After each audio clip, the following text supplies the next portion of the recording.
तो ये मेरी वसीयत है। अगर उस शहर में छोटी सी एक नदी भी बहती हो तो मुझको उसकी गोद में सुलाकर उससे कह देना कि गंगा का बेटा आज से तेरे हवाले है। ये लाइनें हैं मशहूर पटकथा लेखक डॉक्टर राही मासूम रज़ा की। डॉक्टर राही मासूम रज़ा, जिसे हम जानते हैं महाभारत के पटकथा लेखक के रूप में। पूरी महाभारत को जिसने अपनी पटकथा से सजा दिया था वो थे डॉक्टर राही मासूम रज़ा। 1 सितंबर सन 1927 ये वो तारीख़ थी जब डॉक्टर राही मासूम रज़ा का जन्म हुआ था। गाज़ीपुर ज़िले के कासमाबाद तहसील के अंतर्गत आने वाला एक गांव गंगौली, वहाँ इनका जन्म हुआ था। प्रारंभिक शिक्षा दीक्षा हुई हमारे इस खूबसूरत शहर, अब देख सकते हैं, गाज़ीपुर। गाज़ीपुर में शिक्षा पूरी करने के बाद वो चले गए कुछ समय के लिए इलाहाबाद, जो आज प्रयागराज के नाम से जाना जाता है। और उसके बाद उन्होंने आगे की पढ़ाई पूरी की अलीगढ़ मुस्लिम यूनिवर्सिटी से। वहीं के एक मोहल्ले में उनका रहना होता था और वहीं रहते हुए उन्होंने कुछ उपन्यास लिखे। और उसके बाद 1960 का वो समय था जब वो चले गए मुंबई अपनी आजीविका चलाने के लिए।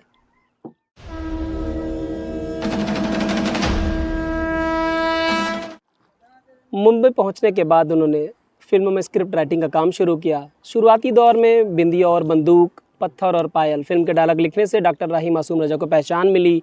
और इसके बाद उन्होंने ऋषिकेश मुखर्जी की फिल्म मिली, जुर्माना, गोलमाल की भी स्क्रिप्ट लिखी। ये सारी वो फिल्में हैं जो आज भी आम जनमानस की जहन में ताज़ा हैं। और ऐसे ही ढेर सारी फिल्मों में स्क्रिप्ट राइटिंग का काम किया डॉक्टर साहब ने। इन्होंने लगभग 300 से ज़्यादा फिल्मों में अपनी कलम का जादू दिखाया है और फिल्मों की पटकथा लिखी है। और अब हम बात करेंगे उस महाकाव्य के बारे में जिसके बाद डॉक्टर राही मासूम रज़ा को पूरी दुनिया जान गई। जी हाँ, हम आज बात करने वाले हैं महाभारत के बारे में। महाभारत, जिसकी स्क्रिप्ट राइटिंग की थी डॉक्टर राही मासूम रज़ा ने। आप लोगों ने देखा होगा जब महाभारत शुरू होता था टीवी पर, उस समय 86 की रेटिंग आया करती थी, जो टीआरपी कहते हैं हम आज। और उस वक्त ये सबसे ज़्यादा किसी भी शो की टीआरपी हुआ करती थी। पहला सीन आते ही लोग चिपक जाते थे स्क्रीन से, क्योंकि वो जो वर्ड आता था, मैं समय हूँ, ये डॉक्टर साहब ने लिखी है। और गर्व से सीना चौड़ा हो जाता है जब हम लोगों को बताते हैं कि डॉक्टर साहब की प्रारंभिक शिक्षा दीक्षा और जन्म इसी शहर गाज़ीपुर में हुआ है। और हो भी क्यों ना, इतना खूबसूरत शहर जहाँ लोग घूमते ही गंगा के तट पर ये मनोहारी दृश्य देखते हुए किसी के भी अंदर का कलाकार जाग सकता है। और इसलिए हमने आज इस जगह को चुना है ताकि हम परिचित करा पाएँ आपको गाज़ीपुर की खूबसूरती से। महाभारत के साथ ही डॉक्टर साहब ने चंद्रकांता का भी स्क्रिप्ट लेखन का कार्य किया। साथ ही साथ इन्होंने नीम का पेड़, जो कि एक ऐसा सीरियल था जो गांव की पृष्ठभूमि पर बना था, जिसकी पटकथा लेखन का काम भी डॉक्टर राही मासूम रज़ा ने ही किया था। और दोस्तों, समय था 1992 का जब डॉक्टर साहब इस दुनिया को छोड़कर चले गए, यानी उनकी मृत्यु हो गई।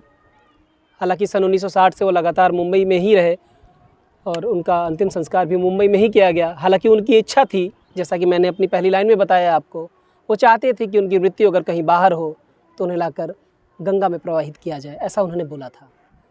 तो मित्रों, कैसी लगी आज की वीडियो? आज हम बात कर रहे थे डॉक्टर राही मासूम रज़ा के बारे में और मैं हूं संजीव श्रीवास्तव, आपके अपने चैनल गाज़ीपुर यूपी 61 पर।